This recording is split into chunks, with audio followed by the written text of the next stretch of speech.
One of these men will fly your elephant from Rangoon to London for $1.50 a pound. What is your name, please? My name is Jim Todd. My name is Jim Todd. My name is Jim Todd. Only one of these men is the real Jim Todd. The other two are imposters and will try to fool this panel. Tom Poston, Betty White, Barry Nelson, and Kitty Carlisle on To Tell the Truth with your host, Bud Collier.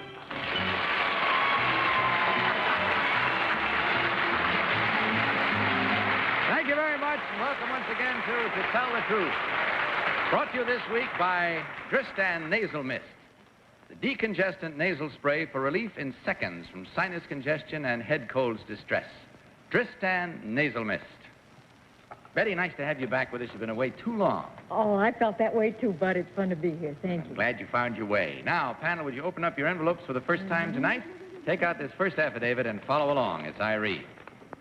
I, Jim Todd, am Chief Animal Steward for an international overseas airline. So far, I have traveled about 1 million miles, transporting some 38,000 tons of animal life throughout the world each year. We have carried bears, monkeys, tigers, kangaroos, pigs, racehorses, elephants, as well as tons of live fish and some 300 different varieties of birds. Many of our animals require more specialized care than our human passengers. So far, the only animal we have been unable to accommodate on our planes is the giraffe, for obvious reasons. Signed, Jim Todd.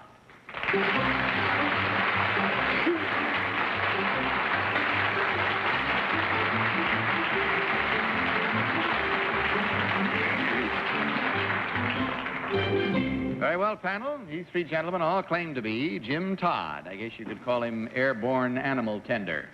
We'll start our questioning with the star of the Broadway production of Mary Mary, Tom Poston. Tom? Mary Mary. There's the ex-star sitting right there. He laid a burden on me, Bud. He's taking a heavy burden off my shoulder. No, I'm taking the burden of working in the show, but he was so great in the show that the usherettes tell me how to read lines because I'm not doing it like that. I notice the box office is still up. I would like to ask number 2, please, if you have transported animals from other parts of the world besides Rangoon. Yes. Number 3, does altitude influence the way fishes are transported? Yes, it does. In what way, number 3? The pressurization in the water, the bags that we carry the fish in, this has a tendency at certain altitudes to cause an effect of... Betty. Thank you. Number 1, what is the only zoo in the United States to have koala bears? San Diego Zoo. Did you by any chance have anything to do with transporting them there? No. Number 2, what is the most unusual animal you've ever been called upon to transport? Duck-billed platypus. And could you tell me, number 3, where the duck-billed platypus, where you delivered him? Or her? It's hard to tell. I did not deliver a duck-billed platypus. Number 2, do you know where a duck-billed platypus, at what zoo in the United States they have a duck-billed platypus? There's only one in the United States, that is in San Diego. Thank you. Barry. Thank you, Bud. Number 3, what animal is affected most by rough weather? An elephant. What do you feed the elephant? You mean in the flight? Yes? Sugar cane. How often? I mean... As often as the elephant wants. What do you do when he gets car sick? Get out of the way.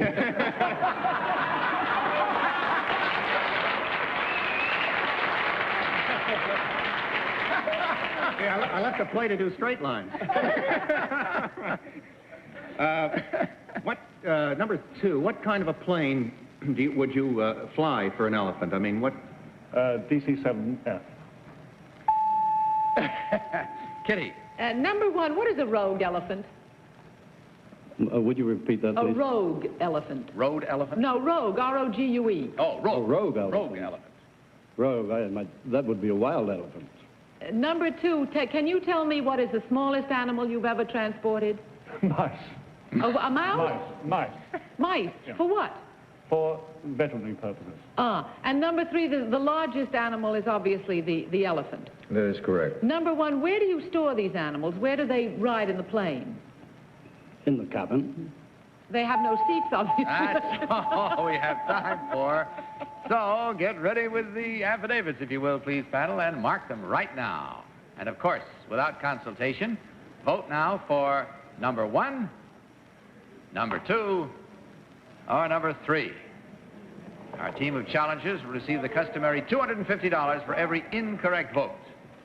All ballots marked? Okay, Tom, for whom did you vote? I heard someone yell number 1, and I think he may be right. I voted for number 3 because he was so darn polite in answering all my questions.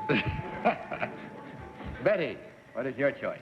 All I know is this is the plane I want the job of stewardess on. This is right up my alley. I think there used to be a duck-billed platypus at Chicago. I thought Chicago Zoo was the only one that had a duck-billed platypus. The koala bear answer was right, but I go for 3 because I know that they do transport fish in bags.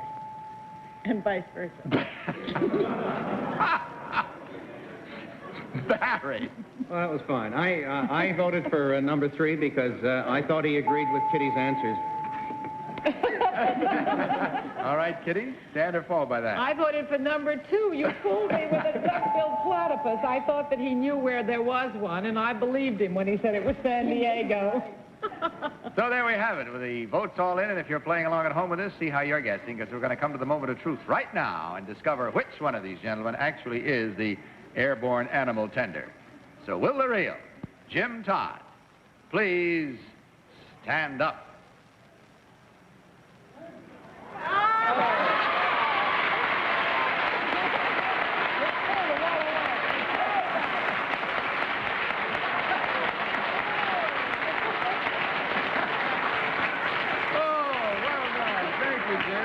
Very much.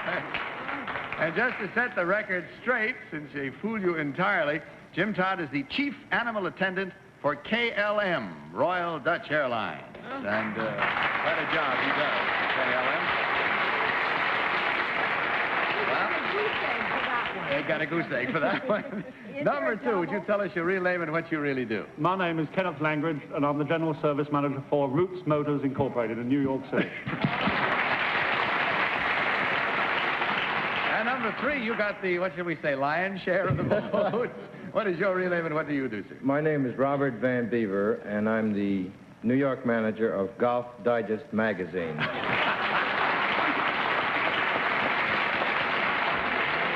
now we come to the moment that spreads smiles over all of your 3 faces, namely that you have completely baffled the panel. And, of course, that means they were all incorrect. 4 of them at $250 each. Total, $1,000 for you gentlemen from Dristan, and, of course, a gift package of all the fine products from the makers of Dristan. Thank you very much for brightening our evening so nicely. Good night to you, and God bless you.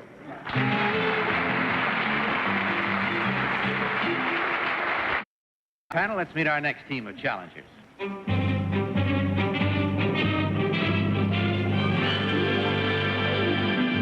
What is your name, please? My name is Celeste Ruiz. My name is Celeste Ruiz. My name is Celeste Ruiz. Very well, panel, you've had a good look. Now give a good listen and follow along, if you will, please, with your copies of this affidavit. I, Celeste Ruiz, am a policewoman with a rather unusual and dangerous assignment. I am a decoy. My job is to attract muggers, mashers, purse snatchers, and other hoodlums. Naturally, my work requires special training. I am an expert shot with a pistol and am proficient at the not-so-gentle art of judo. In addition, I carry a 2-way radio and am always covered by plainclothesmen and police dogs. Since the decoy squad has been activated, the street crime in our city has decreased substantially. Attacks I have been involved in have resulted in 30 arrests. Signed, Celeste Ruiz. Ladies this time, each one claiming to be Celeste Ruiz, policewoman decoy. Let's start the cross-examination with the star of the forthcoming motion picture version of Mary Mary, Barry Barry. Barry? Sounds like a disease. It's not. It is. Believe me, it's not. Number 3, could you tell me the difference between judo and karate? Well, karate is a form of, in other words, if I hit you in the back of the neck, I could break your neck. Yes. And judo is the type, if I threw you over my shoulder, well, that would be judo. I'll take your word for this. Number 2, could you tell me the caliber of pistol that you carry? Yes, the 38 Colt. And number 1, what is the hole that you would use to subdue a man immediately if you were confronted by somebody who snatched your purse? To subdue him? Yeah. I would try to throw him over my shoulder. Could you tell me, number 2, the name of the brand of the radio that you use, the two-way radio? Motorola. Number 3, what... Plug. Oh, pardon me, I think there's a hoodlum at the door. Well, I'd like to say that I admire all 3 of these ladies. I think it's a marvelous job and terribly difficult, and I think it's wonderful. Number 1, can you tell me how did you happen to get into this? Were you originally a policewoman? Yes, I was. Number 2, what do you do to attract a mugger? Or do you do anything, or do you wait for them to come to you? No, it's not that obvious. Just walking down the street. And then they will come to you. That's Number right. 3, what kind of dogs are used in this work? Shepherds, German shepherds. What happens if someone does attack you? What does the dog then do? Well, it will go for the person's arm, the attacker's arm. What sort of a signal do you give to the dog? Well, immediately, if somebody attacks me, the dog will make his move. Number 1, would a man attack you if a dog is walking next to you? Tom Poston. Number 1, what is a kosh? Do you know? Kosh? Yeah. No, I do not. Number 2, do you know the origin of the word fuzz? Buzz? Do you know what It means policeman, but I don't know the origin of it. Thank you. Where did you learn judo, number 2? Where did I? At school. The police officer school. Nowhere privately? No. Number 3, what is mugging? Mugging, by definition. Can you tell me? Mugging would be if I came up to you and attacked you. Number 2, You want to pursue that, Tom? well, I don't think anybody should get arrested for it.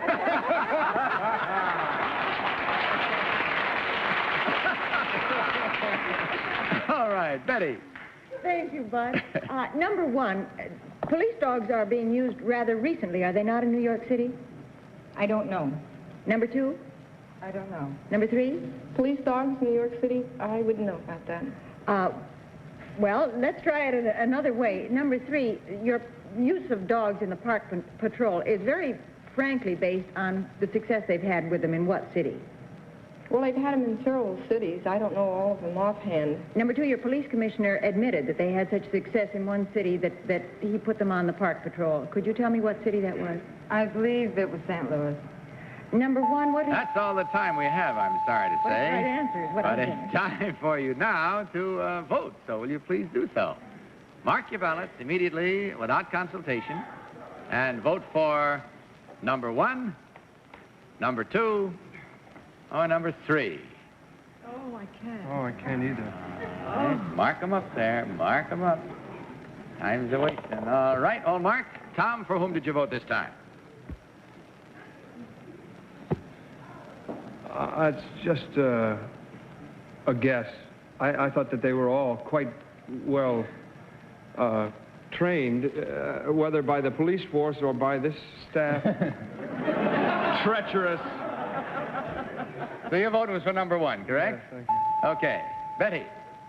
I voted for number 2. I second-guessed Kitty. Whichever one of you it is, congratulations on a job beautifully done. It was St. Louis that I was after. I never got back to number 1. Barry. I don't know, but I thought I heard a voice cry, number 1, as if from some celestial place, but on second thought, I think it was a lady from the balcony. I give you a very earthbound number 1.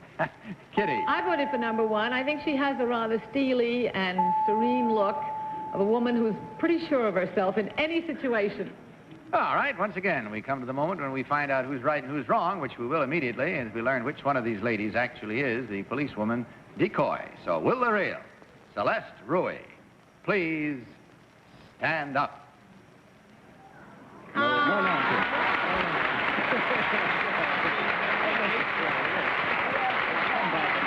they came back. Panel came back from the brink of defeat. And there's the gentleman down there moving the incorrect vote away. We're all friends here. Taking It was a himself. celestial voice. It was a celestial voice after all. I think it's only fair that we give I our just got thanks. that. I think her name is Celeste. Oh, yeah. I didn't get it at all. Our thanks to the Police Department of Rui St. that Louis, day. Missouri, for making it possible for Celeste Rui to be here with us tonight, with or without her celestial voice. Number 2, would you tell us your real name and what you really do, please? My name is Robin Lowenberg. I'm an office manager in West Orange, New Jersey. And number 3, may we have your name and what you really do? My name is Bernice Thomas. I'm a professional baseball player.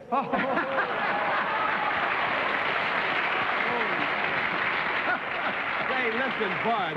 Yes, quickly, how much time? Why didn't you have a policeman here in his makeup and stuff for one of the contestants? Another time. All Tom, right. Another time. Come on, That's tell another us. story altogether. Okay, in checking the score, we find that the panel was real smart this time. They had to come back from somewhere after their first round of losing them all. So that was only one incorrect at $250 to be divided among you. But I hope you had a good time. We certainly enjoyed having you here. And you also received from Dristan, as well as that, a gift of all the fine products made by Dristan. Thanks again for being with us. Good night. God bless you.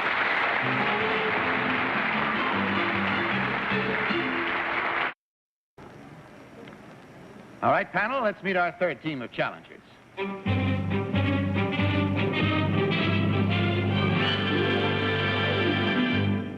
What is your name, please? My name is Ken Haynes.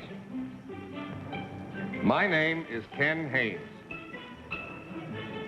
My name is Ken Haynes. Will you follow along once more with your copies of an affidavit, panel? I, Master Sergeant Kenneth Haynes, am a cooking teacher. My classes consist entirely of men, and our curriculum consists of courses in nutrition, cooking in the mess, and messing in the field. Although I once cooked a meal for 2,000, all of our recipes are based on serving 100. This Thanksgiving, cooks of the armed services throughout the world will serve up some 112,000 pounds of turkey, 500,000 pounds of sweet potatoes, and 250,000 pounds of cranberry sauce. My own particular specialty is hors d'oeuvre. Signed, Kenneth Haynes.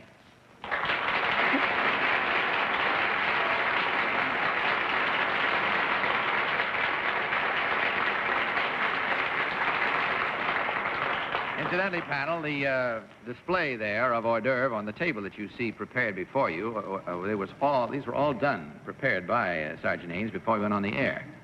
Don't they look lovely? Tasty? Eat some morsels, I think you'll agree.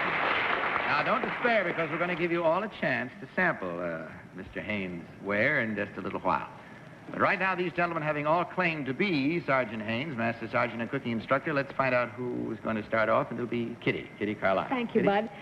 Number 1, what is a pig in a blanket? You will find some on the table later. Thank you. Number 2, what is marjoram? Marjoram is a seasoning. It's a spice. Number 2, what is cadmium?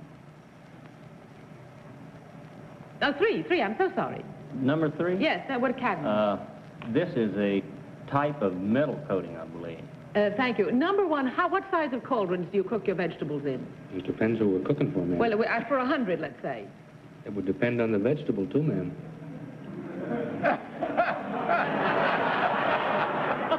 Well, say it was string beans. Well, we could use 10 gallons. Number 2, do you cook with butter or water? Tom Poston. Thank you. Number 2, you got any shingles on you? What? I was asked not to talk about that, sir. Well, maybe number 3 wouldn't mind telling us what a shingle is in the Army. Do you know number 3? I think you're referring to creamed beef on toast. Oh, that's something else. I was just talking about the shingle. Number 3, what is a leek? A leek is a type of vegetable. Along what lines, number 2, please? It's a root vegetable similar to a carrot or turnip.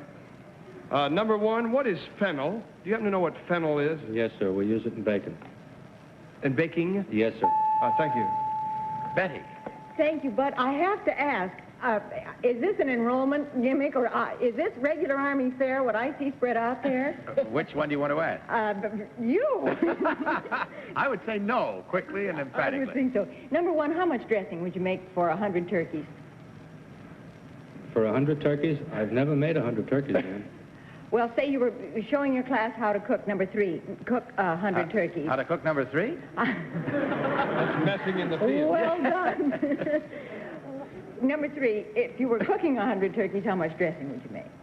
I would say approximately 5 pounds of dressing per turkey. Barry.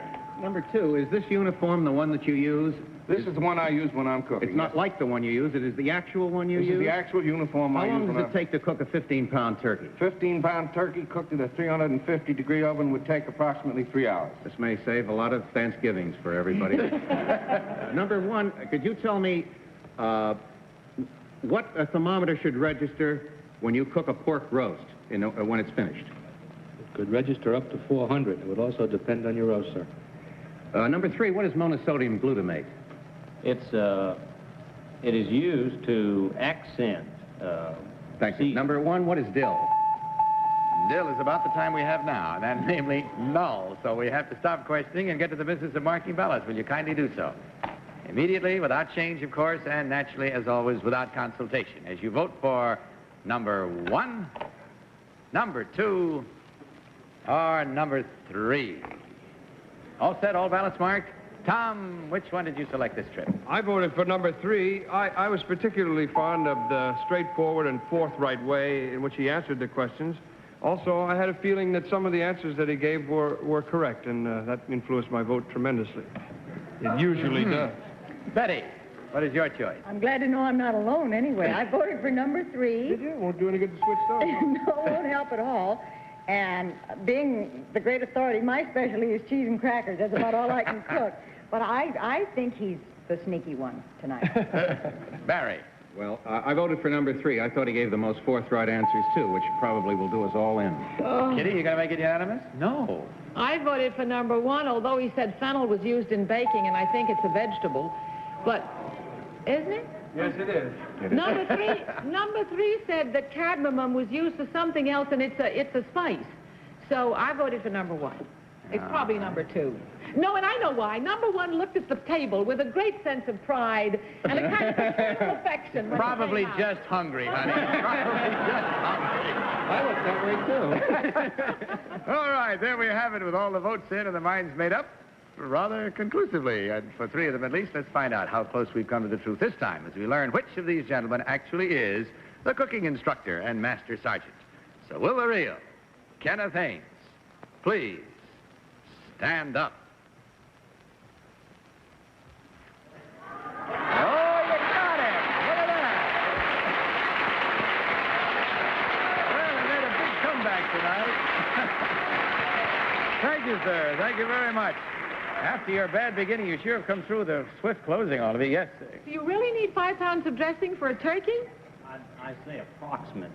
Seemed like an awful lot to me. Well, that's shoes and purse and gloves. Little odds and ends that go That kind of dressing. There'll be letters.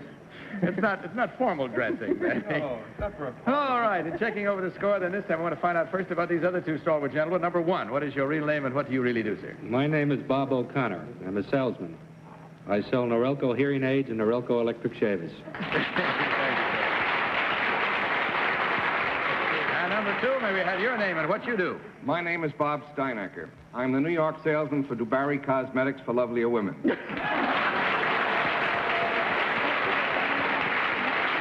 Well, gentlemen, I'm sorry that they were smart again for the second time tonight, and that means only 1 incorrect. That's $250 for you gentlemen to divide amongst you from, of course, Tristan, and from Tristan also, a gift package of all their fine products. Thank you for being with us. Hope you enjoyed it as much as we did. Good night. God bless you. Time we have tonight, except for one serious note. 12 million arthritis victims wait for a cure from this painful disease, and you can certainly help. So give now to your local chapter of the Arthritis Foundation. Give today, won't you? Don't forget to join us again the same time next week, and join me tomorrow on the afternoon daytime show. Panel, would you please join our guests and everyone for some hors d'oeuvre? Please step up there. I'll join you in a minute. This is Bud Collier saying good night to Tristan and reminding you to tell the truth. Bye. To Tell the Truth is a Mark Goodson, Bill Codman production.